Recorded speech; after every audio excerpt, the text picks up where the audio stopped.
This is Dialogue Assassination with Research Specialist Mae Brussell. For KLRB, I'm Gloria Barron. Well, Mae, I know we want to get right into it because I see that you have a pile of research in front of you, and I see automation. Article on Robert Kennedy. Yes. Yeah. No matter how much material I plan to bring in during the week to discuss on the show, Gloria, the morning news comes first. I get up and read the two papers before I come in here, and I try to keep everything current. And this morning, the newspaper said a second gun probe ends the Sirhan RFK trial. The suggestion that Sirhan might not have killed Robert Kennedy has been brought up by persons in Los Angeles, and now the newspaper says a 5-month investigation into the reports of a second gun have been denied, and they say that Sirhan did act alone. The district attorney, Joseph Bush Jr., said, "We are satisfied that Sirhan killed Senator Robert Kennedy." The controversy, touched off by Barbara Warner Blair, attempted to block the promotion of Dwayne Wolfer, a criminologist in Los Angeles. Now, we have talked about that on this show since June the 30th, when we first began our series. That was 15 weeks ago. And at that time, it was a very secret thing in Los Angeles. The Associated Press, the United Press were not carrying the story of the alleged assassination of Robert Kennedy by another person who's been named in a suit in Los Angeles in the Ambassador Hotel. And Barbara Blair is an attorney who was blocking the promotion of Dwayne Wolfer on the basis of the mishandling of evidence. And she brought into attention a suit that was filed in Los Angeles in 1970 against the Los Angeles Police Department. And I'm going to go back to that suit because the newspaper article said this: the district attorney in Los Angeles said the case was closed, that Mr. Wolfer made a clerical error in labeling the trial exhibit envelope containing 3 bullets that were test-fired from a gun wrenched from Sirhan's hand. What they said in Los Angeles, now the Attorney General's office down there said, people are trying to make something out of nothing.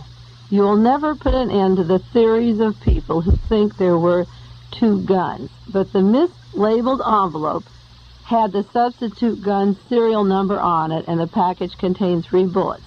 They said it was a serious clerical error because it kicked off another investigation. Now, I'm going to repeat what the district attorney in Los Angeles said. That some people are trying to make something out of nothing, that the bullets were simply misplaced in the wrong envelope. And I call attention to the letter the Attorney General of our state, Evelyn Younger, sent out, stating that there were people who will always talk about conspiracies. He questioned the motives of those people. He sent a letter to KLRB referring to my mentioning him constantly on this show, and he sent one to the Los Angeles Times because of the ballistic evidence. The District Attorney of Los Angeles, the Attorney General of the state of California, do not want you to think anything happened except that 3 bullets were labeled in the wrong envelope. So I had a lot of material prepared for today, but I'm going to read you an article, part of an article that was published in 1970, August 1970, and I have many documents to add to this, but I want to show you what kind of people he's talking about when he says that they want to make something out of nothing. The article that I refer to is from Computer and Automation, dated August 1970. And it begins this way. In May 1970, Computer and Automation published a long article by Richard Sprague, a computer professional and the president of Personal Data Services, entitled The Assassination of President John Kennedy and the Application of Computers to the Photographic Evidence. On June the 4th, 1970, in Los Angeles, Attorney Godfrey Isaac filed a legal complaint against the Los Angeles Police Department and the Los Angeles District Attorney's Office on behalf of his client, Theodore Chirac, a former TV newscaster who was on the scene when Robert Kennedy was murdered. And he charged the police department with deliberately, intentionally, and knowingly suppressing fact and evidence relating to the assassination of Senator Robert Kennedy on June the 5th, 1968.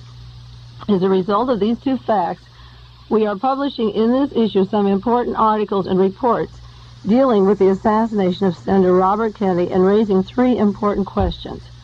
Whether or not a second gunman actually killed him, whether or not there was a conspiracy, whether computers can deal with large quantities of evidence. The May article on President John Kennedy's assassination flatly asserted the thesis that Lee Harvey Oswald was not the sole assassin, that there was a conspiracy that successfully killed President Kennedy, and the Warren Commission conclusions were false.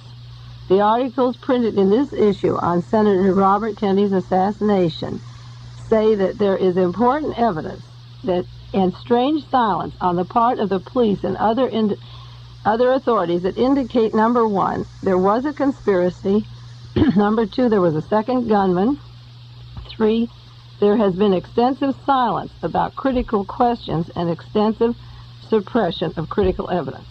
We shall show beyond a shadow of a doubt that the Los Angeles Police Department, in particular Mr. Robert Houghton, at the time Chief of Detectives, LA Police Department, have suppressed extremely important information.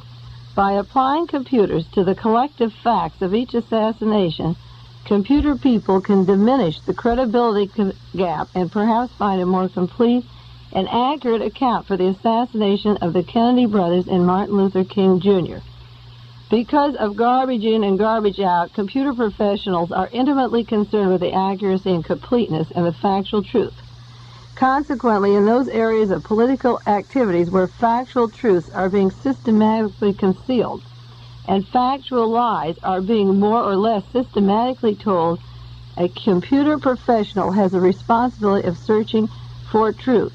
We are computer people. We are also Americans who need information in order to exercise the democratic powers as citizens of the United States to the fullest extent. A large amount of the vital information that we need in this role is not published by the established newspapers or magazines, and it appears to be in the less reputable news media, and it seems that they have an axe to grind, and this is unfortunate.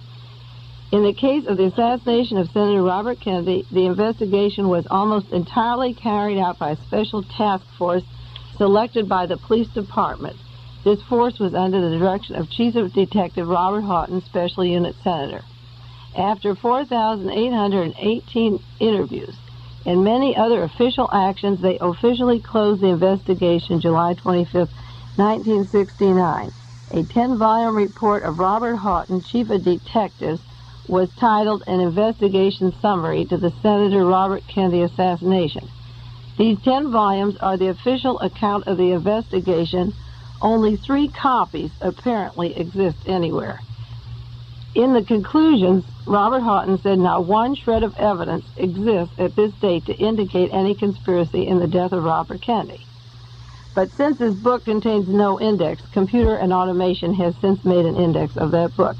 And they point out just some significant questions that they are going to put into the computer. Question 1, how many bullets were found in people, in walls, when Senator Kennedy was assassinated? Answer, no answer to this question is found in the book, but the evidence exists that there were 10 bullets found, whereas Sirhan's gun contained no more than 8. Question 2, what is the list of all the persons with and near Senator Kennedy at the time when he was shot? Answer, no answer to this question is found in the book. He also said which of these persons had guns, and no answer was in the book. Question 3, a temporarily employed hotel guard was accompanying Senator Kennedy and drew his revolver at the time Sirhan shot at Kennedy. What was his name? What information about him is found in Houghton's book? Answer, his name was Thane Eugene Cesar. He's mentioned in one sentence in the book, and no other information is given in the book. Now, I'm ending the quote here. Computer Automation has a long article with where the bullets were found. One recovered from Kennedy's head in the Good Samaritan. One was from his back, his neck. One from Paul Schrade's head. One from Elizabeth Evans' forehead. One recovered from the abdomen of William Weisel. One from the left thigh of Ira Goldstein. One from the lower left leg of Irvin Stoll.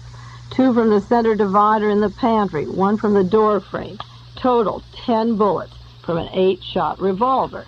Then Computer and Automation has a diagram of where the people were standing, and the theory that there were two men with guns drawn. I have another whole issue of computer automation, which has the charges of Barbara Blair that were made out with criminalist Harper from Pasadena. And we have done these on a show, and I also did it on KIDD with Dick Bragg. And I will bring that in next week because I don't want to do the whole show on Robert Kennedy. But I want you to know, and we're going to refer to that suit in Los Angeles against the police department in lieu of something else that came up in the news today. We're talking about bullets that don't match the gun that is there. The direction that the bullets came from doesn't match where they said Sirhan was standing. The ballistic evidence that Barbara Blair is talking about that's going on in Los Angeles has absolutely nothing to do with whether the bullets were in one envelope or another. And at this point, it's just up to the people of California to say that answer is not, the case is not closed. If you people are satisfied with that answer, well and good, you take it from there. But this isn't what it's all about. We've talked about it for weeks. This is the most incomplete kind of an answer. It's the kind of an answer Adolf Hitler gave to people when he was accused of his lies. And Gloria, I hope that we every week bring this up. I don't want people to think that that is the answer. Well, if nothing else, the carelessness of the police department should pique the ire of Los Angeles people. Well, of course it should. And I don't think... Now, when we came here last week, we were talking about Charles Manson and the Tex Watson case. And the very day that we were doing this show, a statement came out that Charles Watson now has been convicted along with Charles Manson. And the Los Angeles Police Department made the statement, this is the final chapter of the Tate Bianca murder. All 5 killers have been convicted and justice has been served. Now, we'll do a little more on this show. I'm going back to the Manson program we did last week and show you that this isn't the final chapter of this thing. And as a matter of fact, I could do it right now because we made our show last week, and the very next day, Esquire magazine came out with an article on the Charles Manson case, an author by the name of Ed Sanders. And I want you people who are listening, because I have a lot of people who are following now. I think I've gotten into their heads what I'm trying to say and what I'm trying to do. And I'm going to talk slow. I want you to get your pencil now, and I want you to write down the Esquire magazine of this month, and I want you to buy it or borrow it or sit with a group and hold it and read it. And I'm going to talk a little bit about that article because Ed Sanders came out with a book which I bought this week, the same author who wrote the article in Esquire. And it's called The Family. And I made the statement that the Manson people, Tex Watson, were agent provocateurs. We defined that word on our last program. They were people dressed up in costumes of supposedly to be hippies because they used drugs, because they were free with their sex and had beards. They were supposed to be hippies. They were racist. They were Nazis. They were anti-black. They had no part of the flower scene or the hippie scene at all except to take on all the outward role. They were products of Manson, of our prison system, I said before, and what is worse is that Charles Watson is the product of a Puritan ethic, a repressed, acceptable member of our society, and in order to justify his slaughters, we put him with all the garb, put him in a bus, and called it a hippie massacre. Now, when you take your Esquire article and you hold it, and people will have to bear with me who didn't hear their program last week, some of it. I want you to read Ed Sanders tells you in his article that Charlie Manson was at Esalen and Big Sur and went back that day to the ranch and said to the 3 girls, get your knife. He said to Linda and Sue, and he said, get your knife, get your change of costume, and go out and do your thing. And leave a sign and be witchy. He gives them instructions to be witchy and go out and they went out that evening, and supposedly, according to Ed Sanders, the 3 girls and Charles Watson went out and went to the home of Sharon Tate and did their massacre. Now, my newspaper articles of December the 4th, 1969, one of the girls involved in this crime by the name of Sue Atkins, she was the first one to talk, said 2 men and 3 girls went to the residence. 1 man had a gun. The girls had knives. They parked their car. They were dressed in black clothing. A man with wire cutters went up the pole outside and cut the wires. They saw a parent, that's one of the boys who was killed, starting his car. He got in the car and they shot him. Then a man went through an open window and opened the front door, and the others went inside. Now, Sue Atkins, on December the 4th, 1969, said there were 3 girls and 2 men. Now, when Ed Sanders writes his book, or his article in Esquire on page 112, he says that 3 girls and Tex Watson went to the house, and he goes into all the details of the murder. Now, who is correct? Sue Atkins, who said there were 2 men there, or Ed Sanders, who writes a book and says there was 1 man, because Charles Watson was home on the ranch, Charles Manson. It's confirmed that he wasn't at the scene of the crime in any way. So we have Charles Watson and the 3 girls. Now, which one is right? The girl who was there, who was saying right off the bat, the 2 men and 3 girls, or the author later, who's to cover this thing up and say 1 man and 3 girls?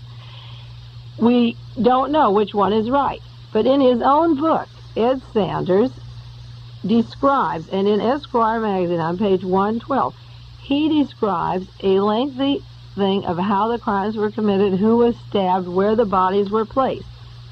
But then he says, this is in quotes, there were indications that someone had been there to move the bodies from the time that the girls left and Tex Watson left and when the police arrived.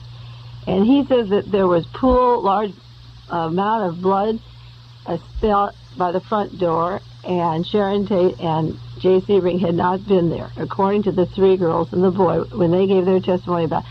There was a towel over one head that wasn't there before. The rope was tied tight where they said they were walking around. So Ed Sanders, in writing his book, notices that there are discrepancies and comes to the absolute positive conclusion, in quotes, there's indications that someone had been there to move those bodies from the time and the girls and Tex left, and from the time the police arrived, based upon the length of the ropes, the towels on the face, the pools of blood by the door. Now, I come to the conclusion that he says there was another person there. I say there was another person there. I say the Los Angeles police didn't look for that other person, and they wanted in advance to say that Manson masterminded this case. So even though he was home, they had decided, like with Lee Harvey Oswald and James Ray and Sirhan Sirhan, that Charlie Manson was going to take this rap. And the police evidence indicated, and the author indicate themselves, that someone had been in on that massacre after the others had cleared out. Sue Atkins said there were 2 men. Therefore, the Los Angeles Police Department has not looked for that other man at all. Now, that's the way I do my research. If she said there were 2 men and the trial comes and only one is tried, where is the other person? Now, we talked last week about Charlie Manson and his money and his trip. And those of you who heard it, I questioned where was he getting all of his money. When the Esquire article came out the day after I did my broadcast, it tells how Manson was in jail for 6 years and 9 months. And he walked out of there March 21st, 1969, with $35, a suitcase of clothes, and 32 years old, within 72 hours, and holding a guitar, using mysticism and the guru babble, he descended upon Haight-Ashbury. Now, I'm reading you from Esquire. In the early months, he went north to Washington State to find his mother. Another time, he went east to West Virginia. And it was in Sacramento that Manson seems to have bought an old yellow school bus large enough to hold his growing youth pack. In October '67, at the Chevron station in Sacramento, they got a new battery for $39, tires for $216. They moved the seats, created a living area. As time oozed by, they put on in an ice box, a stereo set, floating coffee table suspended by wires and pillows. They painted the bus black, and then the entire family hit the road and took a swing into the Mojave Desert, back to L.A., through Arizona, New Mexico, Texas, deep into the South, Mississippi, and Alabama. Now, last week we talked about Muscle Shoals, Alabama, and we talked about Texas, and we talked about where were they getting the money, who was paying for this bus. You see, as we talked last week, I was bringing up the question of where did the credit cards come from, where did the master charges come from. If we have time later, I'm going to read more of the goodies they bought, like they had a stock of 100 gallons of gasoline and parachute covers and automobiles and material possessions and cameras from NBC, and they were shooting thousands of feet of film and sending porny movies to New York to be packaged and sold. Who was processing them? Who was developing them, editing them? This was a total military operation, and I think that you taxpayers were paying for this trip, this bus trip for these 30, 40 people. They lived on a ranch where there was a swimming pool. But last week we talked about Charlie Manson, and I think if you people read the Esquire, and if you know people have back tapes, and if you missed it, listen to that broadcast, then read Esquire, and then think about what was Mae Brussell trying to tell you about this man or this massacre that was done to effect a change in our society, an economic revolution. It's a complicated thing to get into our heads, but I think the article came out right after our broadcast, Gloria. Yes, it did. And I really think people should try. If they want to understand what I'm saying, they should try and read it. Now, yesterday I had a conversation on the telephone with two people that I refer to on the show. One was Bernard Fensterwald. I called him because of something that was really interesting in the newspaper, and we're going to share it here, going on in the Los Angeles Police Department, and I didn't know if he saw it, and he hadn't. The Washington Post and the New York Times carried an entire article. It was in our Chronicle here, but deleted 2 sentences, and we're going to read those on the air. We may as well do them right now while we're to it, because we were talking last week, I defined agent provocateur, and because of the broadcast, and so many people are listening, I got phone calls Saturday from people. Listen to KPFA in San Francisco and LA, there was this agent who was talking about the double role that he played in the Los Angeles Police Department, and all of a sudden heads were clicking and people were remembering what we're talking about here. And how this man, his name is Mr. Tackwood, Louis Tackwood, and he called a press conference in Los Angeles. I'm sure that most of you know about it by now, but I'm going to give you a rundown in case you haven't seen the article. Louis Tackwood called a press conference in Los Angeles, and he's 28 years old. He used to be a criminal, and he gets off of heavy raps and is not arrested because he does informing work for the Los Angeles Police Department. And I've said that Charlie Manson or James Ray could get out of jail and do heavy things for our government police, the FBI, or their local police, because they're promised that they will get out of jail, and they're used for certain things.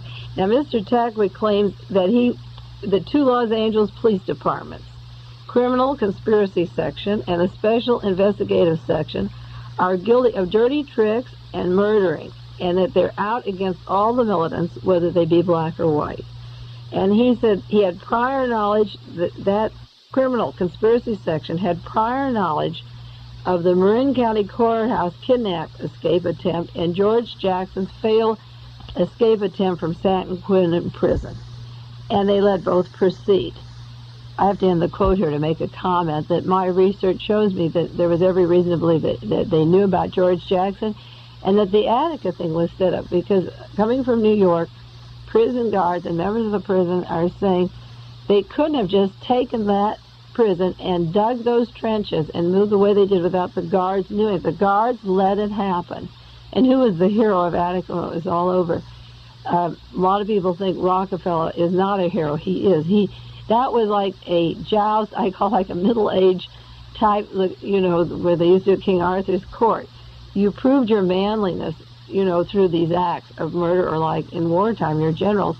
Rockefeller proved that he was among the men when he could do this act. He all of a sudden got in the good graces of the wealthiest Republicans who had their annual dinner in New York, and he got standing ovation for his decision. And now he's among Reagan and Agnew and Connolly and the really big boys. He's a man among men where the money counts. And he's invited. Now he's on the real circuit. He's no more liberal. If Chase National Bank and all their doings with oil in the Congo and Vietnam could be called liberal. They thought Rockefeller was a liberal, but he turned out to be a man. But getting back to the Los Angeles Police Department, and this informer is saying they had prior knowledge. I know they did, and they also gave that gun to George Jackson. I've mentioned that here on the show. The guard stood there while it was handed to him. Now, this agent is saying that they funneled money through himself. He was the man who gave Ron Karenga, head of a U.S. organization, money if the weapons would be used to kill the Black Panthers. Tackwood said that the officers had instructions to make controversial telephone calls. He made one August 18, 1965, that there were guns stashed in the Black Muslim mosque. There were no weapons there, but he was to call and make that call. He alleged that Melvin Cotton Smith, the principal witness in the current trial of 13 Black Panthers, was a police informer, an agent provocateur long before December the 8th, when the raid on the Panther headquarters was made, and that Smith turned state's evidence. He claims that the Los Angeles Police Department and the FBI have a special squad to provoke violence at the 1972 Republican National Convention, which will be blamed on leftists, the object to create a situation which would permit the president to invoke emergency powers and arrest and detain political activists. End the quote here, but I want to go off and say this was the remark that people called me about on the telephone, and said you've been saying this all along, that the provocateurs of the throwing the rocks at Nixon in San Jose, or the Oda massacre, or the Manson massacre, everything, the killing of Martin Luther King, all of these things are done at election time to gain effect and put certain people into power. The killing of Robert Kennedy and John Kennedy was to take them out of power. That was to remove them drastically, but the other was to effect changes. And this brought phone calls to the House, from people who said, this is what you're saying, that this group put on costumes and dress like the radicals and mingle with the radicals and bring the guns, and that gives the chance for repression that Richard Nixon wants. He charged that he had worked in the San Francisco Bay Area as an undercover agent and spied on militants and spied on the blacks. And it said when Tackwood disappeared in mid-September, after making these allegations, he fired off letters to the District Attorney Joseph Bush and Evel Younger and John Mitchell. He made a lot of these charges against these particular people and demanded an investigation of what was going on. And Tackwood approached the Los Angeles Times, the Washington Post, and Newsweek magazine, and they began to investigate Tackwood's disappearance. He made the allegations, and then he disappeared, and they wanted to go into what they called the San Diego Plan. Now, Tackwood's credibility has been questioned, but they've given him a polygraph test, and they have found that much of what he said is true. And he claimed that he has done a lot to put a certain defendant on death row, that he was used as a witness in a trial. I mean, these are some of the allegations for the people who didn't read yesterday's Chronicle. He said the two black Berkeley City councilmen corroborated that he had worked in their campaign, and that he claims he was placed there as an undercover agent. A motel manager remembers him being registered with two white men who were C-22 agents, and Tackwood claims it was at the time of the election campaign in Berkeley that he was sent to spy on the militants. The motel manager says he was there with these two white people. Tackwood is a black member of the Los Angeles Police Force. He said in April 1970 he was used and considered a reliable witness to put a man who is now on death row, a defendant on death row. He said the newsmen discovered that he did have a tapped telephone that he talked about with an extension in the Los Angeles Police Department, so he could talk to people and then their information would go to the police department and he could turn them in. Now, in this newspaper article, there's a lot of allegations about the Los Angeles Police Department and the squad and the George Jackson breakthrough, and he mentioned the Black Militant Training Center in Santa Cruz he infiltrated. There was a prominent black man that was murdered in Santa Cruz, and I'll do a story about that if I have time next week. You're listening to Dialogue Assassination with Mae Brussell. This is KLRB Stereo FM, Carmel by the Sea.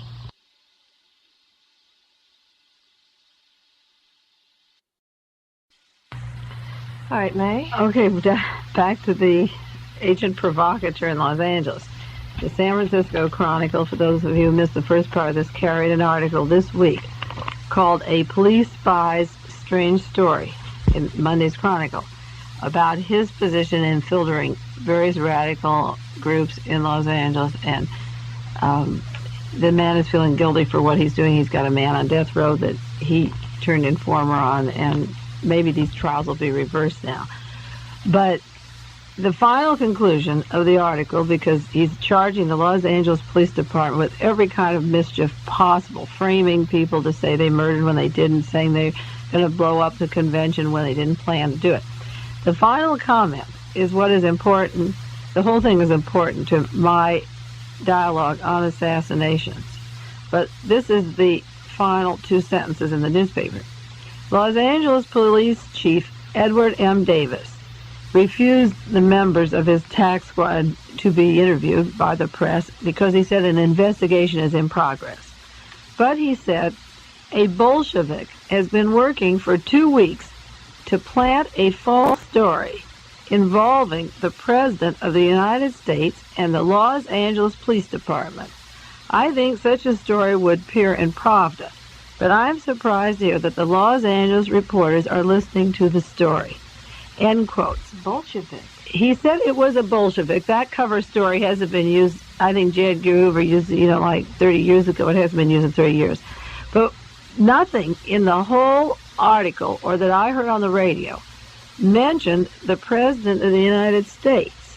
So evidently, this Mr. Tackwood is talking about our President of the United States, Richard Nixon, in connection. The only United States I know of. Yeah, the only one. He says this, and he mentions, the Los Angeles Chief of Police is defending himself against the very terrible charges that are being made in Los Angeles.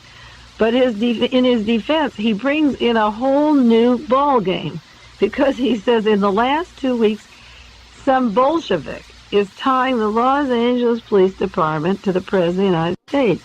Now, I have been, for the last 15 weeks, tying in the Los Angeles Police Department to the President of the United States, but I am not a Bolshevik.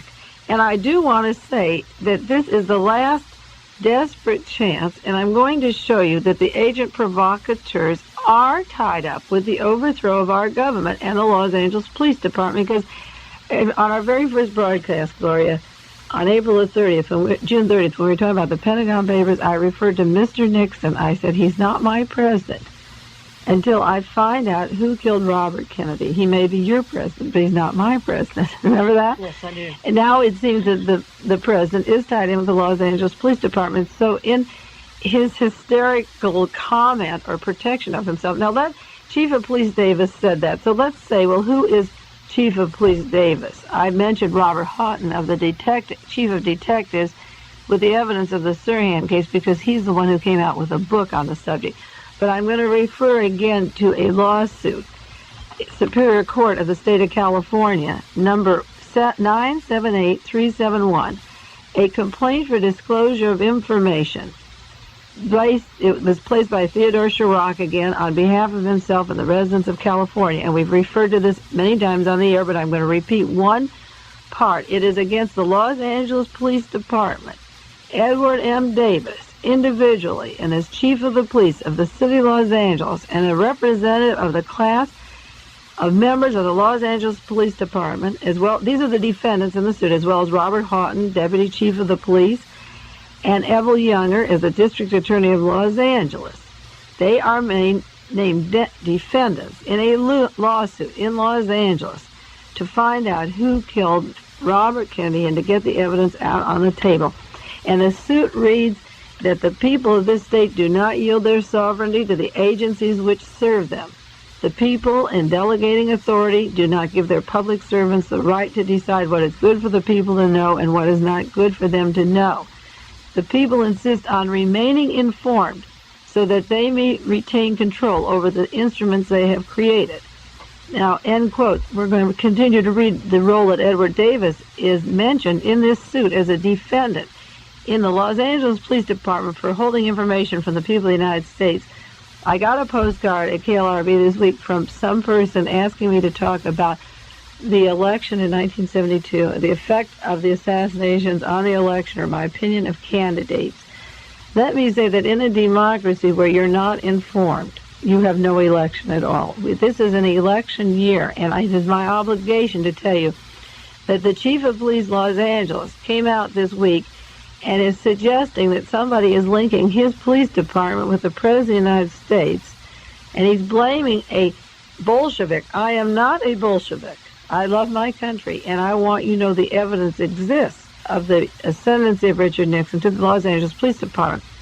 Now, back to the suit where defendant Edward Davis is mentioned. The legal suit says defendant Los Angeles Police Department is the agency and the Department of the City of Los Angeles in the state of California responsible for police protection of that city within the state of California and for police investigation of all crimes within that city. Said defendant does not have the right to decide what is good for people to know and what is not good for them to know. It is repeated again in the lawsuit. End quotes here. Chief of Police Davis is not responsible for sending men out to murder other men or for giving Ron Karenga weapons to shoot Panthers or to turn state's evidence to put a man on death row that didn't commit the crime. The police department is not there for that function. These are serious charges, and I'm going to tie them all the way up to the President of the United States because he mentioned the President. I didn't. The suit gets back to the fourth part of that lawsuit that I've said pertaining to Mr. Edward Davis. In quotes, defendant Edward Davis is the chief of police of that city, responsible for the supervision, control, regulation, and management of the police department and the investigation of all crimes committed within the city of Los Angeles. And in June 1968, as deputy chief of police, particularly that investigation in the murder of Senator Robert Kennedy on June the 5th, 1968. He is empowered and has a responsibility to set policy for and to make and enforce all necessary and desirable rules and regulations of said police department. He is sued individually and in his capacity as a representative of the members of the defendant police department who have carried out and continue to carry out a course of conduct which has suppressed and continues to suppress important, valuable, relevant information concerning the investigation into the murder of Senator Robert Kennedy by said police department, and which has and continues to deprive the citizens and residents of the state of California of the full and uncensored information concerning the assassination of Senator Robert Kennedy. End quotes. Let me say this week, we've talked about on the show about Will Wilson, the Assistant Attorney General of the entire United States in charge of all crime. And I mentioned the fact of his involvement in the stock fraud in Texas, and he was named in this $1 million swindle, the attorney for people who are up to their neck in a criminal case down there, a matter dealing with a lot of money and power in the state of Texas. Will Wilson was the Attorney General of the state of Texas. He was a Democrat who Richard Nixon selected under John Mitchell to become a Republican head of our Justice Department. Just like John Connally was a Democrat, chose to become Secretary of our Treasury. I've told you we have had a one-party system since the election of 1960. Democrats and Republicans, the boundary doesn't exist. We're talking about 1972 elections. We're talking about the murder of a candidate. We're talking about the Los Angeles Police Department. We're talking about our own state of California. And these are serious matters because the man who is in charge of that police department down there has brought up himself the name of the President of the United States. And somebody in Los Angeles, he says, in the last 2 weeks is tying the police department to the President. So everyone who's out there listening, we talked about the Syrian thing in LA, don't let it drop. Keep your ears open. Keep your eyes open. Buy extra papers. If you don't take them. It's better. And begin to read what's happening. Now, if Will Wilson can resign as the Assistant Attorney General of the United States, and he resigned, I don't say that he shouldn't even be subject to the same laws of what's going on in that thing in Texas. He should be prosecuted if he's guilty or had knowledge of what his clients were doing or helped them do it or find legal loopholes to get out of what they were doing. But our own Attorney General of the state of California is named as the defendant in the suit. And people like Angela Davis are asking for fair trials, and Rochelle McGee. How are these people going to get fair trials if the evidence is true that the police department and the district attorney down there are planning evidence against them? In the George Jackson thing is mentioned here. Now, if the Attorney General of our state is the defendant in a suit, he should either stand up to that case now or resign as the Attorney General of the state of California. If the Attorney General in Washington, second under Mitchell, steps down, then Evelyn Younger, as the defendant, must either answer the charges or step down too. And I'll read you, just as long as I have a copy of that legal suit that is pending in Los Angeles, and I read you about Edward Davis, we'll go on to defendant Evelyn Younger. Quotes, defendant Evelyn Younger is, and at all times herein mentioned, has been the district attorney of the county of Los Angeles, state of California. Pardon me for interrupting once more. He was the district attorney of Los Angeles when the suit was filed, and even being named a defendant in a suit, he was elected the attorney general of the state of California. That's how informed you are as to the election and who is running for office. Getting back to the suit. Quotes, as such, he is its public prosecutor responsible for the prosecution of all public offenses. He is responsible for the supervision, control, regulation, and management of the office of district attorney and each and every member thereof, and for the trial of all felonies committed within the county of Los Angeles, and particularly that trial known as the People of the State of California versus Sirhan Bashar Sirhan, alleging the murder of Senator Robert Kennedy. He is empowered and has the responsibility to set policy and enforce all necessary rules and regulations. He is sued individually and in his capacity as representative of the members of the office of the district attorney who continue to carry out a course of conduct that has suppressed and continues to suppress important, valuable, relevant information concerning the investigation of the murder of Senator Robert Kennedy. And he continues to deprive the citizens and residents of the state of California of the full and uncensored information concerning that murder. Now, that is just part of the suit. It's a long suit. We could read it for 1 hour because people don't know that this suit even exists. I talked to a radio station in San Francisco this week. They don't know this exists. That this is a serious problem in the state of California. And if you want justice, you know, on a talk show this week, a gentleman called in. I think he was from Seaside. He found it very depressing to talk about political assassinations, and he said, "Why don't you just go home and relax and eat some blueberry cake? Because anybody who's nominated that represents the will of the people is going to be killed." So he says, "Just forget about it. You know, no Bobby Kennedys or anyone who comes along that represents our wishes is going to be killed." And I know the man was very flippant, but I know that there was a grain of sadness in what he was saying, to just pick up the telephone and feel that gloomy about it.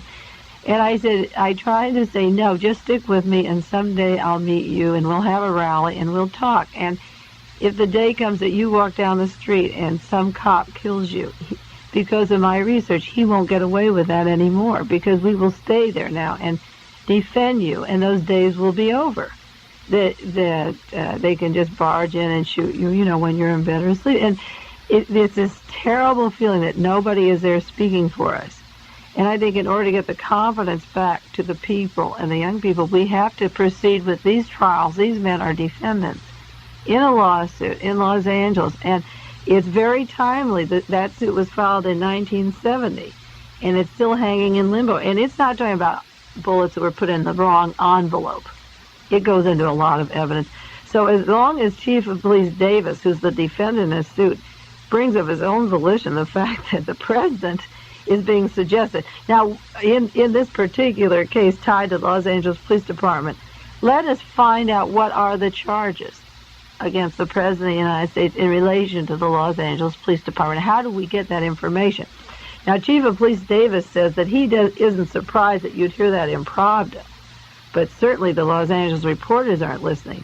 The reason he brought that up, and we've talked several shows, Gloria, is about what's coming out of the Soviet Union. The Soviet Union and Red China do not want Richard Nixon, Connally, Reagan, Rockefeller running our world, or Agnew. The elections are coming up, and they can see what's happening to this world. And this is why I think that Sputnik is publishing the articles on the assassination in Dallas now. They had an issue in July we talked about in several shows. They had an issue in August 1971 tying the oil people and H.L. Hunt and the Dallas-Fort Worth area into the assassination of John Kennedy. Now, the ABC News this week, since we met, discussed a book which will be published from the Soviet Union saying that Lyndon Johnson killed John Kennedy. I've written to New York to get the name of that book. It'll be out soon. And Mao Zedong has an interview about the assassination of John Kennedy. Why are the communist countries, or Pravda, as Chief of Police Davis, talking about this? Because the facts of those 10 bullets in Los Angeles, the facts of the way our power changes hands, is so obvious to the communist countries that they are not going to stop talking about it. They're going to ask us to come forward and explain who really runs the country, who really rules the country. And now I'm going to jump to another subject, because I have asked many times on this program with you, Thinking Out Loud, who does run the United States of America? And we had a lot of funny jokes from our first broadcast in June about Bibi Rebozo always being with Richard Nixon and never leaving him and never leaving his side. And a lot of people never knew the name Bibi Rebozo until we got on the air. And it's really good, Gloria. We can talk these things, and I can talk about them and bring out new names. And remember that very first one on Bibi. So last week there was a series of articles about Bibi Rebozo and his holding stolen stocks that belong to the Yavatin, and the FBI coming to him, and then all of a sudden he sold them, and about the land that he gets at a low price and sells at a huge profit. And the articles on Bibi Rebozo and Richard Nixon and Smathers in Florida were very serious. But something came out of those besides all the monetary gains they make, and that is when they wanted to trace the stolen stocks or how Rebozo was getting them or where the headquarters were. They traced it to a man. They traced it to a man in the Bahamas by the name of Mr. Sturgeon. And then the newspaper article went on to say that Mr. Sturgeon was not a man, he was a group of men. And that Mr. Rebozo was receiving stock from a Mr. Sturgeon, and the FBI or investigators found it was a group of men. Now, I know I have received documents from the Southwest, and I've spoken about what goes down at Coy Bay in Jamaica. There's a group of Solidaris. Those are white Russians, the people that are associated with Lee and Marina Oswald in the Dallas-Fort Worth area, John Conley, people from the German cartels that were rebuilt after World War II. Down in Jamaica, there is something very heavy going on in an attempt to rule the power of the world. And whenever Richard Nixon has a hot spot on who to appoint for a particular job, or he's in a bind, he's always airlifted down to Jamaica. I have said that. Now, Richard Nixon is the President of the United States, and if any of his closest friends, like Bibi Rebozo, the only civilian who has a home on the estate with Richard Nixon and his wife, if he is meeting with a group of men, somebody in the United States should tell us who those people are. Are they anyway related to the President of the United States or to shape his mind? He's elected to represent all the people in the United States, and I want to know who the group of men are. And last week's article not only referred to Mr. Sturgeon, but it referred to the problem Howard Hughes is having with his Las Vegas holdings, and they want him to sign letters to the effect of what he wants done with the casinos and so forth, but they want his fingerprints on these letters. And he sent a letter last week, and it still had no fingerprints. And the court made the statement, we don't want a shadow man. Now, we're talking about covert governments and people behind the scenes and people playing roles. Is Howard Hughes alive? Is he dead? Does he have a fingerprint? He owns one of our states. He controls it totally. He's down in the Bahamas where all these people are now. Is there a Howard Hughes? Are these shadow people? Who is Mr. Sturgeon? Who is the shadow man who sends the letters with no fingerprints? Because of my research on assassination and where the power people go and who is behind it, the people of the United States should keep their eyes open to any articles on the relationship of Richard Nixon to the Bahamas and his weekends there. And it is tied in with who runs the government. Now, maybe if we find out the charges that are laid against Mr. Nixon and the Los Angeles Police Department and work on that, it may lead you to the shadow government. It may lead you to the people that pay for the political campaigns, or who say to Rockefeller, well, now you can go, you've got the money, you're a hero. Let's find out who that shadow government is, because, again, we're getting back to 72 elections. Do you really know who you elect, or is it this behind-the-scene group? Don't forget that in the biography called Nixon, Richard Nixon came out of the service, out of law school, and was walking around the San Marino area, and there was an ad in the newspaper, wanted. It was a want ad. He was looking for a job or law office, and the ad read, wanted, one man to run for Senate. And a group of people would put up the money, and he would, in this particular party, it suggested if you're a veteran, it's good. If you're married, that's better. And Richard Nixon answered the ad. Speaking of Richard Nixon's marriage, there was an article in the paper last week about Pat Nixon and her background, and it went into stating, she put herself through college. Her mother had died. She took care of her father and brother and kept house and worked her way through school. And she met Richard Nixon. He proposed on the first date. This is like Richard Nixon walks into an office where there's these 100 very wealthy people in the Southwest, and that moment he decides he'll run for Senate. He fits the bill. Now, what's going on in the Bahamas when you're talking about power? Oh, one thing before we close, you just got a minute, because there's an article in the paper today. They're running this series called The Vantage Point, Lyndon Johnson's book, and it just came out. And I talked with Marguerite Oswald on the telephone yesterday. It was Lee Harvey Oswald's birthday. He would have been 32 years old. On Monday, yes. Yeah, and on Monday. And we're sort of like her family. I'm the only researcher in the United States that she has any rapport with, and she's met my children, and I've been to her home. And she understands what I'm doing. And she said that their installment had come out on LBJ, and it came in our paper today. And she said history is moving a little kinder towards Lee Harvey Oswald, that now Johnson is writing. He doesn't even call him the assassin. So the article came this morning in the paper, and it tells, we'll have to go into this next week, on the arm twisting of Earl Warren that Lyndon Johnson did, and we talked about a little before. But he goes into the murder in Dallas, and he said, led by one of the most urgent tasks facing me after I assumed office, I'm quoting the book from Lyndon Johnson now, was to assure the country that everything possible was being done to uncover the truth surrounding the assassination of John Kennedy. We were troubled, puzzled, and an outraged nation who wanted to know the facts. Led by the Attorney General, who wanted no stone unturned, the FBI worked on the case 24 hours a day. Some very disturbing facts about Lee Harvey Oswald were coming to light.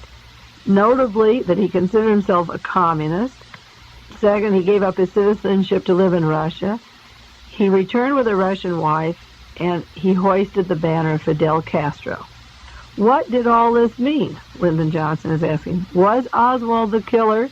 If so, was he carrying out orders from someone else? Did he have accomplices? Did he act alone? There was hope, at least, that Oswald would supply the answers. But Jack Ruby walked calmly into the Dallas jail and shot Lee Harvey Oswald, and the answers were lost, perhaps for all time. Now, Marguerite Oswald nearly flipped. She was anxious to see the book, because he no longer is called the assassin. The answers were lost. The researchers know the answers weren't lost, but Lyndon Johnson got very soft on Lee Harvey Oswald, and Marguerite Oswald felt very good that it's only been 7 years, and he wouldn't dare say that Lee Harvey Oswald shot the president. And time will prove that he didn't shoot anybody. But Lyndon Johnson has carefully worded his book that, he's not as sure. If you read what he said much earlier, it was a complete turn about face. Now, what he was saying was that Oswald considered himself a communist and had the banner of Fidel Castro. Oswald was an agent of the CIA, and he was not a communist except on a record he made with another provocateur in the Dallas-Fort Worth area. We've talked about that. He was allowed into the Soviet Union. Our State Department paid his way back. He only met with wealthy oil people. Everybody he was with had security clearances with the FBI and the CIA. Lyndon Johnson is still going into the fact, and then he gives another motive. He said maybe Oswald Castro with Oswald dead, we won't know what happened, he said, but there's stories that Castro was smarting over the Bay of Pigs and accused us of sending CIA agents to assassinate him. And maybe they sent Oswald back as retaliation. Well, I think it was the other way around. There were a lot of anti-Castro people that were mad at John Kennedy for not killing Castro. And they wanted to kill Kennedy because we withdrew from the Bay of Pigs. It was the other way around. He's taken the whole motive, but the point is that history is going to deal more kindly every day with Lee Harvey Oswald, and Lyndon Johnson goes into how he begged Earl Warren to bring up that change of subject. Now, there was one thing I did want to get, the one thing, there's 10 things. Do we have time, Gloria?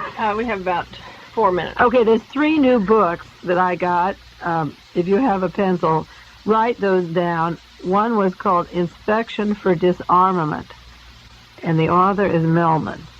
And that is the book about Germany disarming after World War I, and we refer to that briefly on several shows, and it shows how they secretly, with their covert government, clandestine government, said, we will not obey the Versailles decision, we're going to arm, and it tells how they went about and took the courts and killed the 400 political people who were opposed to rearming Germany, and how Hitler got into power. I received that book, Inspection for Disarmament.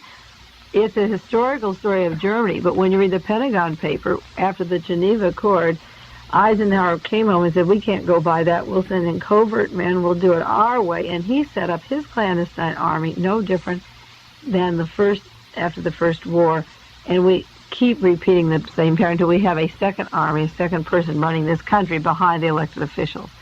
Another book which I received was that book called Search for Justice by Leigenthaler, Leigenthaler.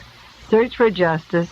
That is the book on the trial of James Ray, Sirhan, and Clay Shaw, 3 men covering the trial separately that said the American system, the trial system, just can't work. It isn't meant to work.